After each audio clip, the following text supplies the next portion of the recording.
하나님께서 우리에게 주시는 말씀은 히브리서 7장 11절에서 25절까지 말씀입니다. 저와 여러분이 교독해서 읽도록 하겠습니다. 레위 계통의 제사 직분으로 말미암아 온전함을 얻을 수 있었으면 어찌하여 아론의 반차를 따르지 않고 멜기세덱의 반차를 따르는 다른 한 제사장을 세울 필요가 있느냐? 제사 직분이 바꾸어졌은즉 율법도 반드시 바꾸어지리니 이것은 한 사람도 제단 일을 받들지 않는 다른 지파에 속한 자를 가리켜 말한 것이라. 우리 주께서는 유다로부터 나신 것이 분명하도다.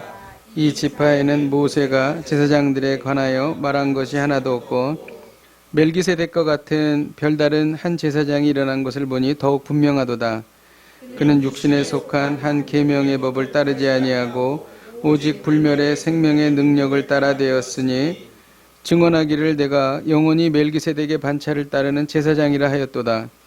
전에 있던 계명은 연약하여 무익하고 패하고 이에 더 좋은 소망이 생기니 이것으로 우리가 하나님께 가까이 가느니라. 예수께서는 사형이 된 것은 맹세 없이 된 것이 아니니 그들은 맹세 없이 제사장이 되었으되 오직 예수는 자기에게 말씀하신 이로 말미암아 맹세로 되신 것이라. 주께서 맹세하시고 뉘우치지 아니하시리니 내가 영원한 제사장이라 하셨도다. 이와 같이 예수는 더 좋은 언약의 보증이 되셨느니라. 제사장 된 그들의 수요가 많은 것은 죽음으로 말미암아 항상 잊지 못함이로되 예수는 영원히 계심으로 그 제사장 직분도 갈리지 아니하느니라. 다 함께 그러므로 자기를 힘입어 하나님께 나아가는 자들을 온전히 구원하실 수 있으니 이는 그가 항상 살아계셔서 그들을 위하여 간수하십니다. 아멘. 대한민국을 위해서 우리 같이 기도하겠습니다. 우리 시간 기도할 때에 미국과 일본과의 민감한 외교 사안들을 지혜롭게 잘 대처할 수 있도록 도와주시옵소서. 경기가 조속히 회복되고 특히 수도권과 지방의 균형적인 발전을 이루는 대한민국이 되게 하여 주옵소서. 보수와 진보가 극심한 대립과 갈등을 멈추고 국익을 위하여 한 마음이 되게 하여 주옵소서. 예수 그리스도의 영으로 하나 되게 하여 주옵소서. 우리가 찬 목소리로 기도하시겠습니다. 하나님, 미국과 일본과 하나님 아버지 민감한 외교 문제로 하나님 여러 가지 갈등을 갖고 있습니다. 하나님 아버지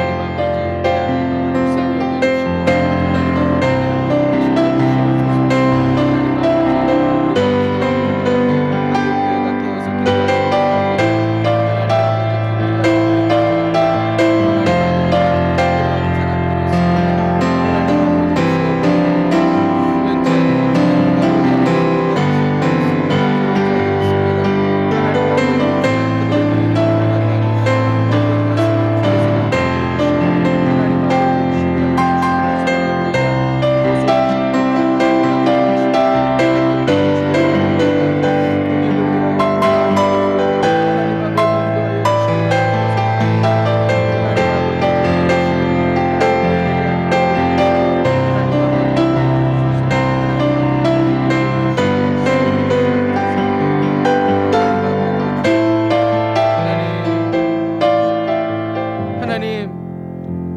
부끄러운 정치와 부족한 저희들의 모습을 바라보면서 지금까지 인도하신 분은 하나님이신 것을 저희는 분명히 깨닫습니다. 하나님, 우리는 부족하고 연약하지만 우리가 주님을 바라보고 저희가 주님 앞에 나와 기도할 때에 하나님께서 이 나라와 이 민족을 지켜주실 줄로 믿습니다. 하나님, 저희를 불쌍히 여겨 주옵소서. 어려운 경제 현실을 돌파할 수 있는 지혜와 능력을 허락하여 주시고 하나님, 진보와 보수의 대립이 아버지 하나님 이제 아버지 멈추고 서로를 이해하며 서로가 하나 되는 그러한 대한민국을 이룰 수 있도록 인도하여 주옵소서. 하나님 아버지, 이방인과 유대인을 하나 되게 하신 주님, 진보와 보수를 하나 되게 하여 주옵소서. 그리하여 우리가 한마음 한뜻으로 주를 바라보며 나아가게 하시고 이를 위하여 한국교회가 깨어서 기도하는 교회가 되게 하여 주시옵소서. 예수님의 이름으로 기도하였습니다. 아멘.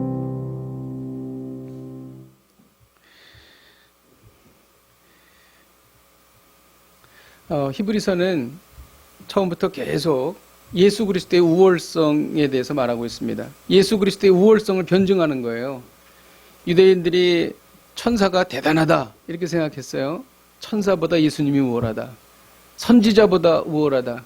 여호수아보다 우월하다. 모세보다 우월하다. 레위 지파에서 난 제사장보다 우월하다. 이렇게 이야기하고 있습니다.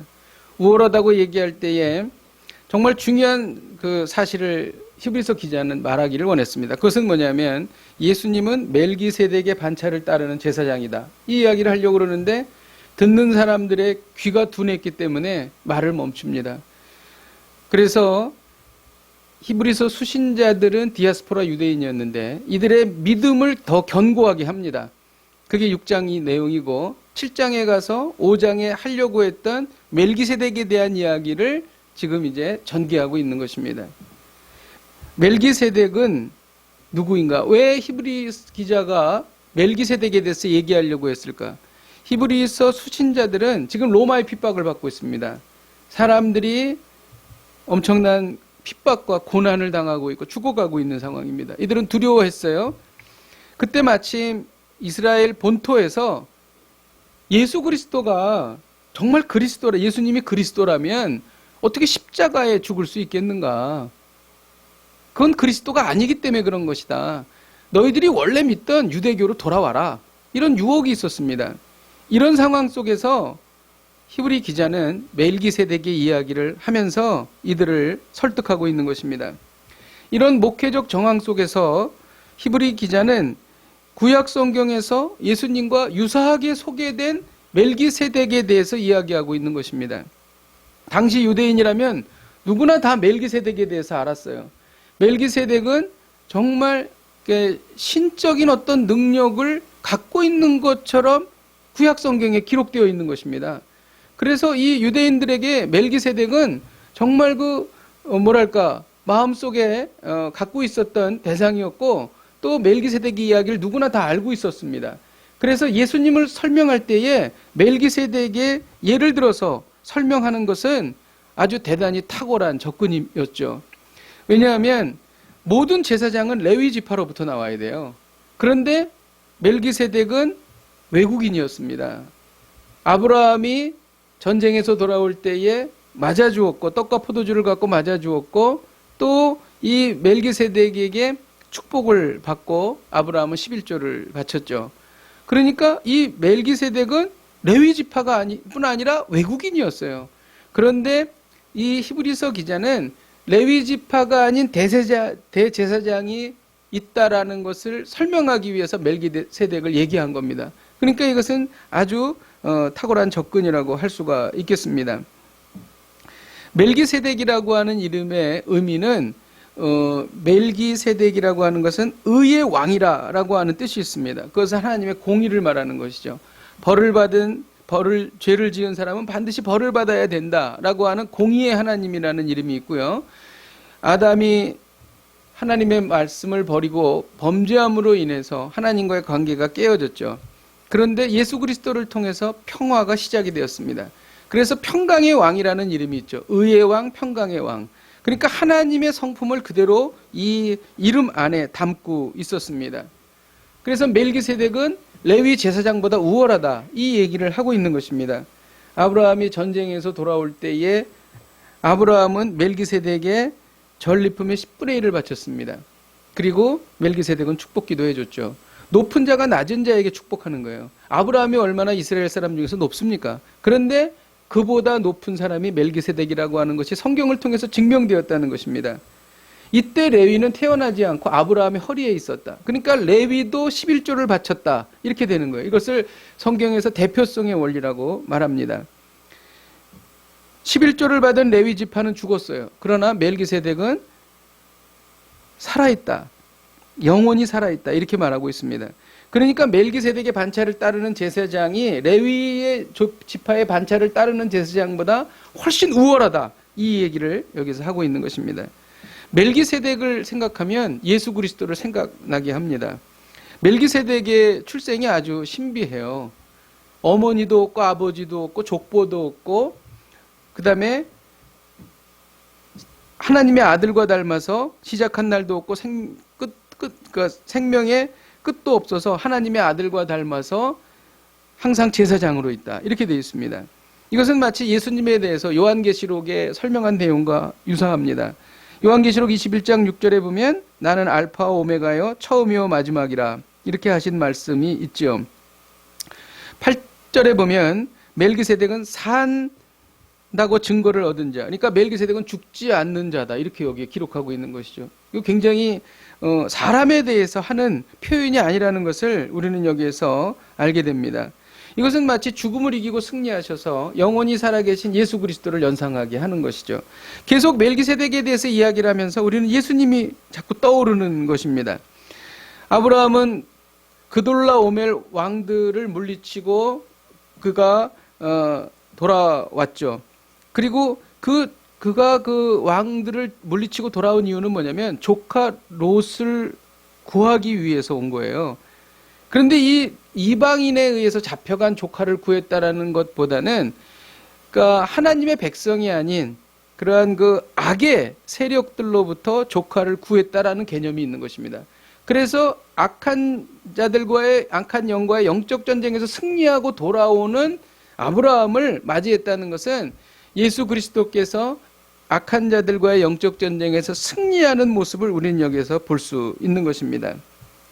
3절에 보면 멜기세덱이 하나님의 아들과 닮아서 항상 제사장으로 있다는 말씀이 있습니다. 만일 이 말씀이 멜기세덱이 지금도 살아서 영원히 살아있다라는 말씀으로 우리가 이해한다면 멜기세덱은 예수 그리스도이십니다. 이거는 어떤 구약 신학자가 연구해서 쓴 책이 있는데 그 책을 보니까 거기에 그렇게 그분은 기록하고 있습니다. 멜기세덱과 예수님을 동일한 인물로 우리는 보지 않을 수가 없다. 이렇게 되는 것이죠. 구원의 길은 율법이 아니라 복음입니다. 인간의 죄는 하나님께로 가는 길을 단절시켰어요. 이를 통해 예수님은 하나님께로 가는 길을 활짝 열어놓으셨습니다. 예수님만이 하나님께로 가는 길을 열어놓으신 유일한 대제사장이십니다. 율법은 아무것도 온전하게 할 수가 없어요. 왜냐하면 율법을 지킬 수 있는 사람은 아무도 없기 때문에. 그래서 하나님은 이 사실을 너무나 잘 아십니다. 그래서 예수 그리스도를 보내신 것입니다. 예수 그리스도는 우리가 할 수 없는 구원을 완성해 주셨습니다. 누구든지 이를 믿고 받아들이면 구원을 얻는 것입니다. 여러분, 복음은 무엇입니까? 복음은요, 우리가 은혜의 법 아래 살게 되었다는 것을 말하는 것이에요. 그리고 그 은혜의 법 안에서 영원히 살아가는 것을 말하는 것입니다. 우리의 과거, 그리고 학력, 우리가 가진 것, 그리고 성품조차도 우리의 인생을 결정할 수 없어요. 우리의 인생을 결정하는 것은 예수 그리스도의 십자가의 공로가 우리의 인생을 결정합니다. 여러분, 우리의 실패가 우리의 인생을 결정할 수 없습니다. 예수 그리스도께서 하신 일이 우리의 인생을 결정하는 거예요. 나는 실패할 수 있지만 내 안에 계신 예수님이 승리합니다. 그렇기 때문에 나는 실패자가 아니라는 거예요. 이미 너는 실패자가 아니야. 내가 이 모든 것을 이루어줬어 라고 말하고 선포하는 것이 복음입니다. 여러분, 나의 잘잘못으로 내 인생이 결정되는 게 아니에요. 예수 그리스도께서 행하신 일이 내 인생을 결정하는 것입니다. 내가 잘못할 수 있지만 내 안에 계신 예수 그리스도의 생명이 성령께서 나의 잘못된 길에서 벗어나서 바른 길로 나를 늘 인도해 주시기 때문에 그런 것입니다. 여러분, 이게 복음입니다. 그러므로 우리는 물론 우리가 고난을 당하죠. 하지만 우리가 고난을 당한다고 해서 우리가 힘들다고 해서 좌절하지 않습니다. 낙심하지 않습니다. 절망하지 않습니다. 왜냐하면 우리 안에 계신 예수께서 우리를 도와주시기 때문이에요. 감당치 못할 시험당함을 허락지 아니하시고 시험당할 즈음에 또한 피할 길을 내십니다. 그렇기 때문에 우리는 힘들고 어려운 일을 당할 수 있지만 우리는 좌절하지 않는다는 것입니다. 그리고 우리는 이것을 감당할 수 있는 힘을 얻고 또 승리하고 나간다는 것입니다. 이게 복음이에요. 그러니까 우리가 복음을 갖고 있으면 우리는 소망이 넘치는 것입니다. 기쁨이 넘치는 것입니다. 물론 인간적으로 힘들 때도 있어요. 하지만 근본적으로, 본원적으로 우리는 기쁨이 넘치고 소망이 넘친다는 것입니다. 18절에서 19절을 우리 같이 한번 읽도록 하겠습니다. 시작. 전에 있던 계명은 연약하고 무익함으로 패하고 율법은 아무것도 온전하기 못할지라. 이에 더 좋은 소망이 생기니 이것으로 우리가 하나님께 가까이 가느니라. 율법이 아니라는 거죠. 복음이라는 거죠. 오늘의 메시지가 무엇입니까? 소망이 넘치는 인생을 원한다면, 삶을 원한다면 율법이 아닌 복음을 붙잡으라는 것이죠. 여기에 핵심이 있습니다. 많은 사람들이 이렇게 생각해요. 하나님께서 율법을 주셨는데 율법을 사람들이 지키지 못했으니까 복음을 주신 거야. 여러분, 십계명은요, 도적질하지 말라, 살인하지 말라, 간음하지 말라. 이것이 너희가 살인하지 말고 간음하지 않으면 너희가 하나님으로부터 인정받을 거야. 그게 아닙니다. 하나님께서는 우리에게 율법을 먼저 주시지 않았어요. 하나님께서는 우리에게 복음을 먼저 주셨습니다. 우리에게 하나님께서 최초로 주신 복음이 창세기 3장 15절의 말씀이에요. 여기에 복음이 있습니다. 같이 한번 읽겠습니다. 시작. 내가 너로 여자 원수가 되게 하고 내 후손도 여자의 후손과 원수가 되게 하리니 여자의 후손은 내 머리를 상하게 할 것이요 너는 그의 발꿈치를 상하게 할 것이니라 하시고, 여자의 후손은 예수 그리스도죠. 그리고 원수는 사탄입니다. 사탄의 머리를 상하게 한다는 것은 사탄이 더 이상 일어나지 못하게 완전히 제압하는 것을 여기에 기록하고 있는 것이죠. 예수 그리스도께서 악의 세력을 이기고 승리하셔서 우리에게 영원한 생명을 주신다는 것을 이미 천지를 창조하셨을 그 즈음에 복음을 주신 것입니다. 우리가 뭘 잘했었나요? 아니요. 은혜로 주신 것이죠. 그리고 율법이 나온 겁니다. 그러니까 살인하지 말라, 간음하지 말라, 도적질하지 말라, 이 이야기는 뭐냐면 너희가 그 은혜의 복음을 받았으니까, 너희는 하나님의 백성이 되었으니까 그 은혜에 감사하고 감격해서 너희가 살인하지 않게 될 거야. 너희가 간음하지 않게 될 거야. 이렇게 말하는 것이죠. 그러니까 복음이 먼저입니다. 그리고 율법을 주시고 그 다음에 다시 예수 그리스도를 통해서 복음을 주신 것입니다. 이건 너무나 완벽한 거예요. 인류를 구원하시고자 하신 하나님의 완벽한 계획이 여기에 있는 것입니다. 여러분, 왜 우리가 율법이 아닌 복음을 붙잡아야 합니까? 하나님께서 율법을 바꾸신 것은 율법이 무익하거나 불완전하기 때문이 아니에요. 복음에 건주어 볼 때, 복음과 비교해 볼 때 연약하고 무익하기 때문이에요. 그래서 복음을 붙잡는 것입니다. 그래서 18절에 보면 전에 있던 계명은 연약하고 무익함으로 패하라. 이것은 이런 것입니다. 어두운 밤에 방에다가 촛불을 딱 켜놓습니다. 그러면 그 촛불은 유익해요. 어두움을 밝혀주니까. 그런데 아침이 돼서 정말 광명한 태양이 떴어요. 그러면 그 촛불은 더 이상 소용이 없는 것입니다. 율법이 그런 거예요. 복음이 있기 때문에 더 이상 율법은 우리에게 필요 없는 것입니다. 그래서 에베소서 2장 15절에 보면 법조문으로 된 계명의 율법을 폐하셨으니 이는 둘로 자기 안에서 한 새 사람을 지어 화평하게 하시고, 이렇게 기록하고 있습니다. 율법을 폐하셨다는 것이죠. 여러분, 이 복음은 무엇인가? 우리는 아무것도 한 게 없어요. 그런데 하나님께서 우리가 해결할 수 없는 추악한 죄의 문제를 다 해결해 주신 거예요. 그리고 하나님의 아들로 삼아 주신 것입니다. 그것을 어떻게 믿을 수가 있습니까? 그건 그냥 꾸며낸 얘기가 아닌가요? 아니라는 거죠. 성경은 이것에 대해서 계속 말하고 있습니다. 그러면서 어떻게 표현을 하고 있냐면 하나님께서 언약하셨다는 겁니다. 하나님께서 맹세하셨다는 것입니다. 여러분, 하나님은요, 맹세하실 필요가 없는 분이세요. 절대자 창조주 하나님이세요. 전능자 하나님이세요. 그런데 하나님께서 맹세하실 때는 이것이 너무나 중요하다, 아니 지극히 중요하다, 이런 뜻입니다. 그런데 하나님께서 복음에 대해서 맹세하셨습니다. 히브리서 6장 13절을 같이 한번 읽겠습니다. 시작. 하나님이 아브라함에게 약속하실 때에 가리켜 맹세할 자가 자기보다 더 큰 이가 없으므로 자기를 가리켜 맹세하여. 하나님보다 더 큰 자가 없습니다. 그렇기 때문에 하나님은 하나님 자신을 두고 맹세하신 거예요. 맹세했기 때문에 이 일은 반드시 이루어지는 것입니다. 이 일은 영원히 계속되는 것입니다. 그 사실이 뭐예요? 복음입니다. 너희가 아무것도 한 것이 없지만 내가 너희를 다시 받아주었다. 너희와 관계를 회복하였다. 그래서 예수 그리스도, 사랑하는 아들 예수 그리스도를 이 땅에 보내셔서 이 모든 죄값을 대속해 주셨다. 이것입니다. 율법을 주실 때는 율법이 행위 언약입니다. 행위를 통해서 이루어가는 것이죠. 그러니까 하나님께서 맹세할 필요가 없습니다. 그러나 복음에 대해서는 하나님이 자기 자신을 가리켜 맹세했어요. 하나님의 이름을 걸고 맹세한 것입니다. 너희는 내가 구원하였고 너희를 영원한 생명으로 인도할 것이며 영생 복락을 나와 함께 누리며 살 것이야. 그리고 예수님은 자신의 죽음과 부활로 이 복음을 보증하셨습니다. 주님은 지금 어디 계세요? 전능하신 하나님 우편에 앉아 계셔서 우리를 위해 중보하고 계십니다. 그러므로 예수 그리스도께서 이 우리의 구원을 보증하고 계시는 것입니다. 그러므로 예수님은 어떤 사람이 하나님의 말씀을 전적으로 받아들이기만 하면 하나님께서 용납해 주신다라고 하는 것을 예수 그리스도께서 보증해 주고 계시는 것입니다. 자, 우리는 이 복음과 율법에 대해서 좀 더 깊이 들어가기를 원합니다. 복음을 대하는 우리에게 문제가 있습니다. 어떤 문제가 있냐면 우리가 복음을 누리지 못하고 있다는 거예요. 예수님을 믿어서 구원을 얻었다는 것은 죄를 십자가에 못 박고 부활의 영광에 참여하는 거예요. 그런데 믿는 사람들이 계속 십자가로만 돌아갑니다.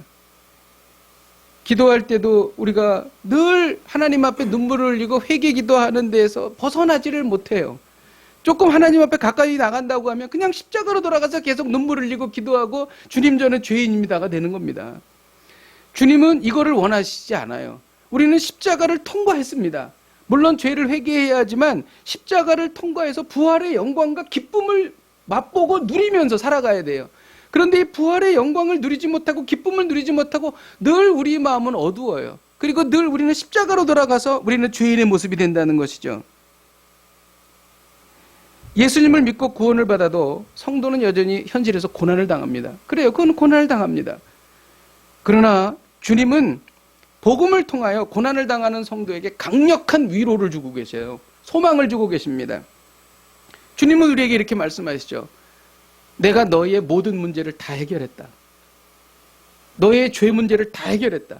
그리고 나는 너희들의 그 고난을 안다. 너희들의 슬픔을 안다. 너희들의 고통을 안다.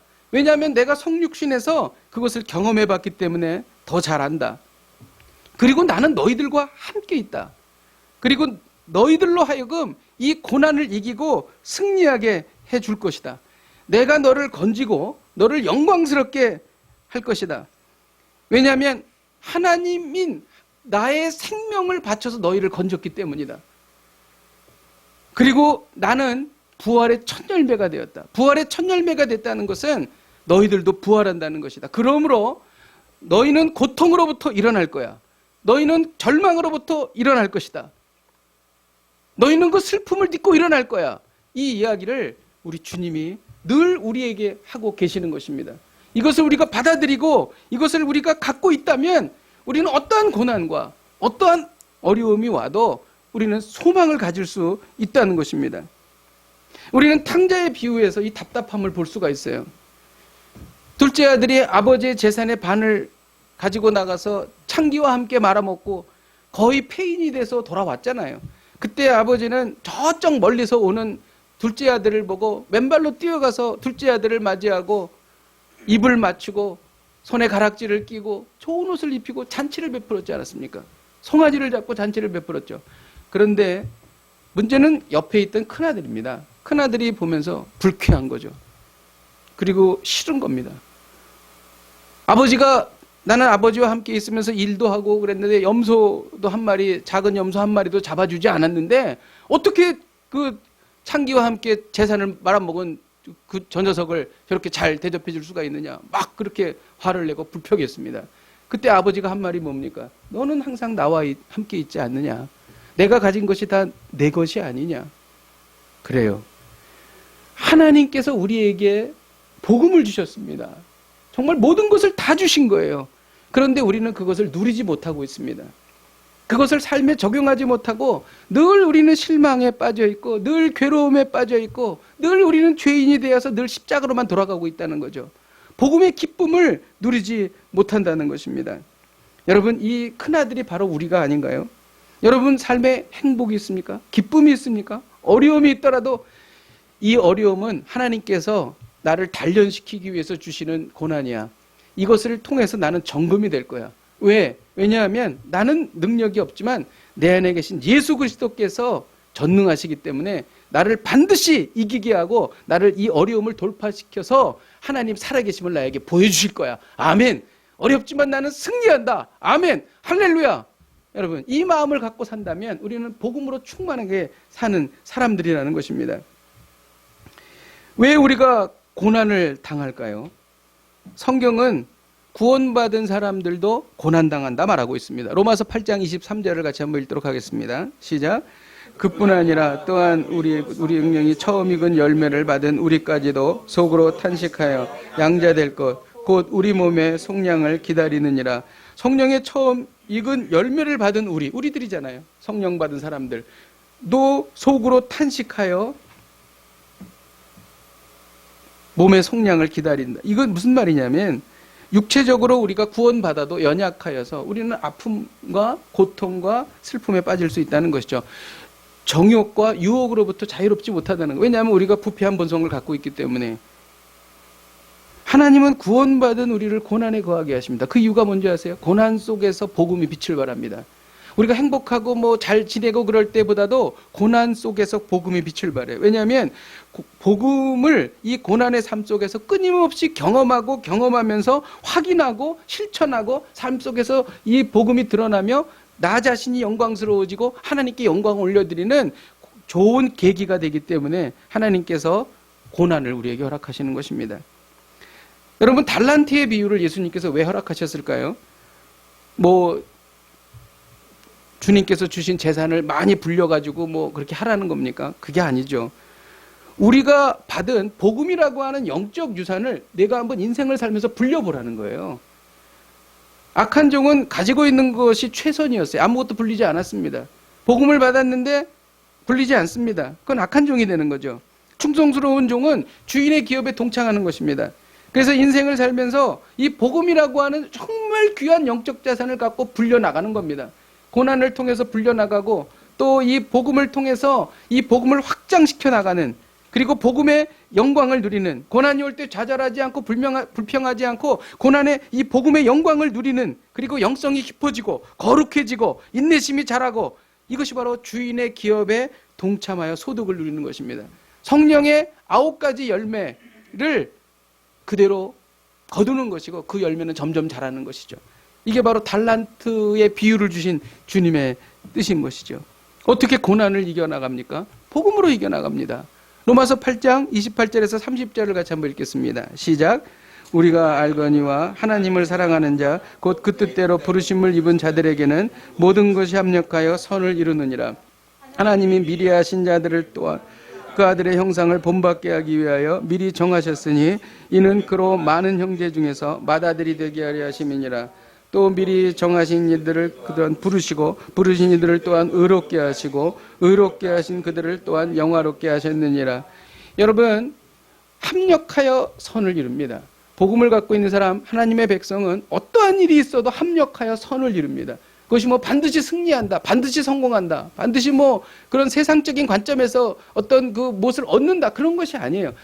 모든 것이 합력하여 선을 이룬다. 하나님의 뜻 가운데로 들어간다. 우리의 마음을, 우리가 하나님을 향한 사랑을 놓지 않고 잃어버리지 않는다. 그리고 하나님께서 이 일을 통하여 최선의 일을 행하신다. 이게 우리의 운명이에요. 은혜의 법 아래서 사는 사람들의 운명인 것입니다. 그래서 하나님께서는 우리를 부르셨어요. 그리고 하나님께서는 우리를 의롭게 하셨어요. 그리고 하나님께서는 영화롭게 하셨어요. 그리고 이 일은 끊임없이 우리의 삶 가운데 일어나는 것이죠. 고난 속에서, 어려움 속에서, 답답함 속에서, 질병 속에서 우리는 고난을, 복음을 생각하는 것입니다. 우리는 어떠한 상황이 있어도 합력하여 선을 이룰 거야. 그리고 하나님께서 우리를 부르셨고 하나님께서 우리를 의롭게 하시고 하나님께서 우리를 영화롭게 하실 것이야. 할렐루야, 아멘.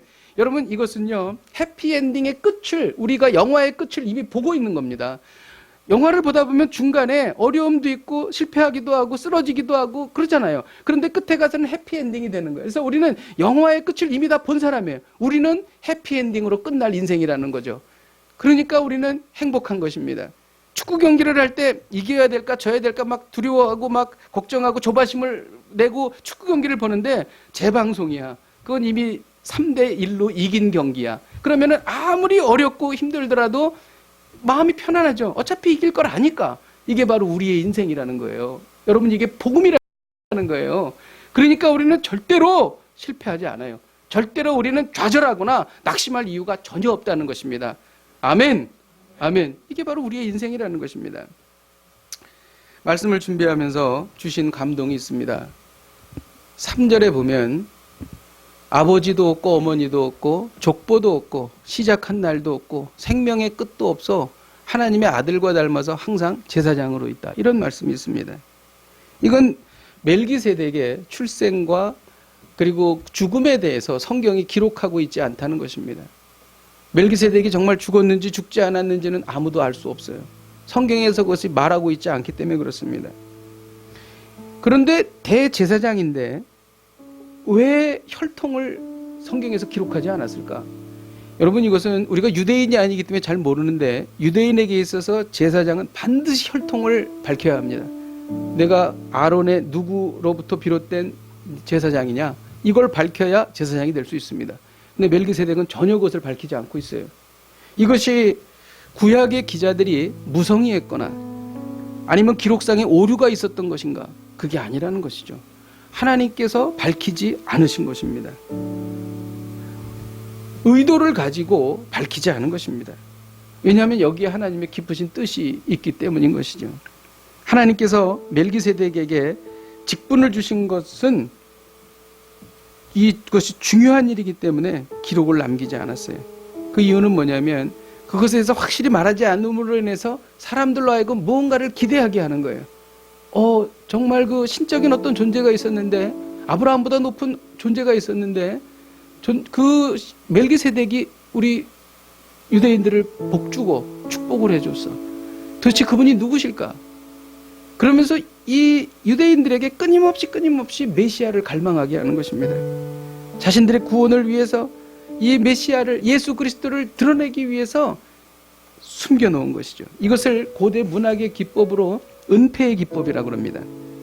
드러내지 않음으로 드러내는 이른바 숨김의 계시인 것이죠. 예수님도 그렇게 하셨죠. 간호마다 현장에서 붙잡힌 여인이 있었어요. 그래서 너희 중에 죄 짓지 않은 자가 먼저 돌로 치라고 말씀하시죠.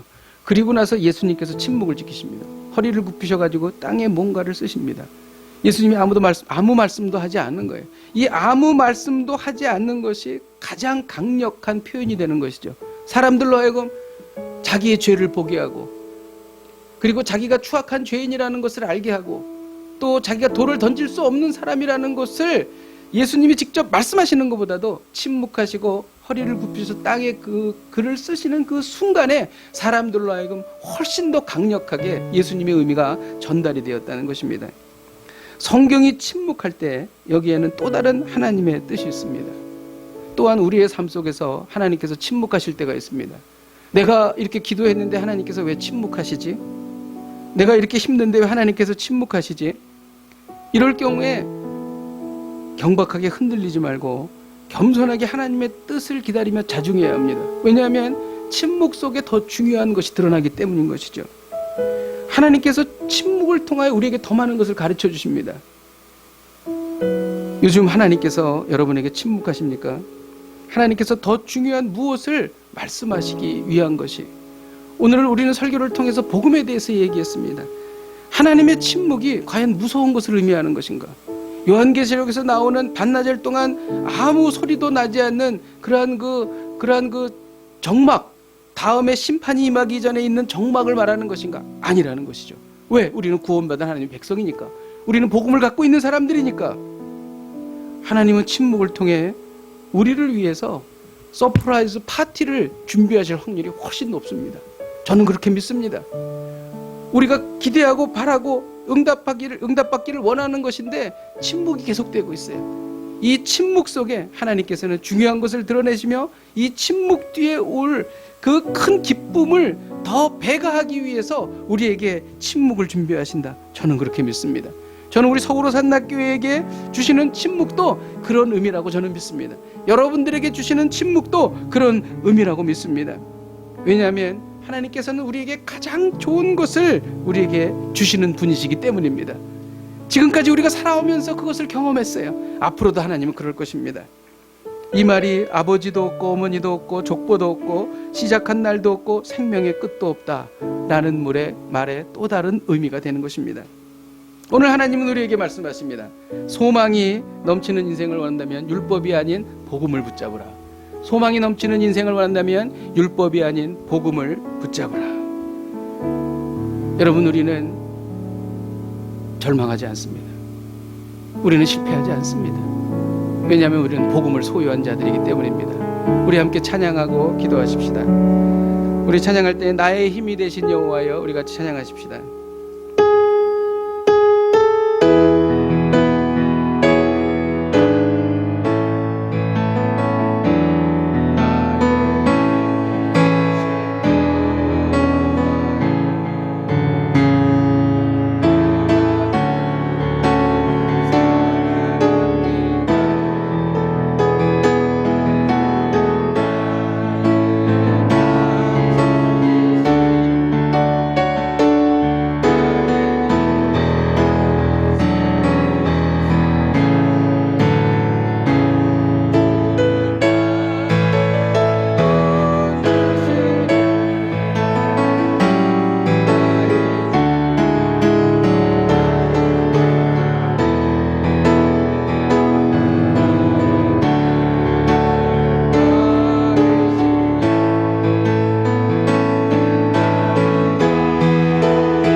구원을 받고도 죄를 짓고 늘 십자가로 회개하는 신앙에서 탈피하겠습니다. 삶 속에서 부활의 능력을 경험하겠습니다. 행위가 정체성을 결정하는 율법에 머물지 않겠습니다. 정체성이 행위를 결정하는 복음적인 삶을 살겠습니다. 우리 함께 통성으로 기도하시겠습니다. 하나님 아버지, 복음의 능력으로 충만하게 하여 주옵소서. 우리 안에 있는 모든 좌절과 아픔과 절망이 떠나가게 하여 주옵소서. 하나님, 우리는 은혜의 법 아래 살아가는 사람들입니다. 하나님 아버지, 늘 죄를 짓고 십자가만 회개하는 신앙에서 탈피하겠습니다. 삶 속에서 부활의 능력을 경험하게 하여 주옵소서. 행위가 정체성을 결정하는 율법에 머물지 않겠습니다. 정체성이 행위를 결정하는 복음적인 삶을 살겠습니다. 복음으로 충만하여 살게 하여 주옵소서. 우리가 아무리 어려움 속에 있더라도, 우리가 어떤 슬픔 속에 있더라도, 우리가 어떤 고난 중에 있더라도 하나님, 우리는 합력하여 선을 이루는 줄로 믿습니다. 하나님께서 우리를 부르시고 의롭게 하시고 영광스럽게 하시는 줄로 믿습니다. 하나님 아버지, 복음의 능력이 우리 가운데 충만하게 하여 주옵소서. 하나님 아버지, 복음으로 다시 일어나기를 원합니다. 하나님, 복음으로 승리하기를 원합니다. 합력하여 선을 이룰 줄로 믿습니다. 하나님 아버지, 우리가 그런 삶을 살게 하여 주옵소서. 우리가 이어서 기도할 때에 하나님의 침묵 앞에서 기대하겠습니다. 하나님께서 침묵하시는 이유를 깨닫게 하여 주옵소서. 하나님의 침묵 이후에 하나님의 은택을 기대합니다. 하나님의 침묵 앞에서 불평하거나 두려워하지 않고 오히려 자중하며 하나님의 더 강렬한 음성을 듣게 하여 주시옵소서. 우리 함께 통성으로 기도하시겠습니다. 하나님 아버지, 하나님의 침묵의 의미를 깨닫게 하여 주옵소서. 하나님의 침묵 뒤에 하나님 아버지 천둥소리와 같은 노래와 같은 하나님의 놀라운 음성이 들릴 줄로 믿습니다. 하나님 아버지, 침묵 뒤에 하나님께서 여호와 이레로 준비하신 하나님의 놀라운 은택을 우리가 받을 줄로 믿습니다. 하나님 아버지, 왜냐하면 우리는 하나님의 은혜의 법 안에 사는 사람들이기 때문입니다. 하나님, 우리 안에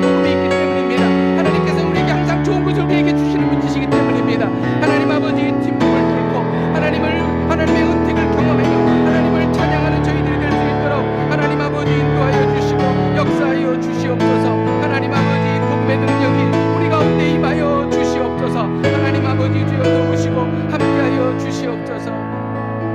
하나님 아버지, 우리는 반드시 승리할 줄로 믿습니다. 우리는 반드시 하나님의 은혜 가운데 들어갈 줄로 믿습니다. 왜냐하면 우리는 복음을 소유한 자들이기 때문입니다. 우리가 우리의 삶을 인도하는 것이 아니라 승리하신 우리 예수 그리스도께서 우리의 삶을 인도하시기 때문인 것입니다. 너희가 세상에서 환난을 당하나 담대하라, 내가 세상을 이기었노라. 이 복음의 메시지를 우리에게 하나님께서 던져주고 계십니다. 하나님 아버지, 한 주도 이 복음의 말씀 능력으로 승리하며 살게 하여 주시옵소서. 예수님의 이름으로 기도하였습니다. 아멘.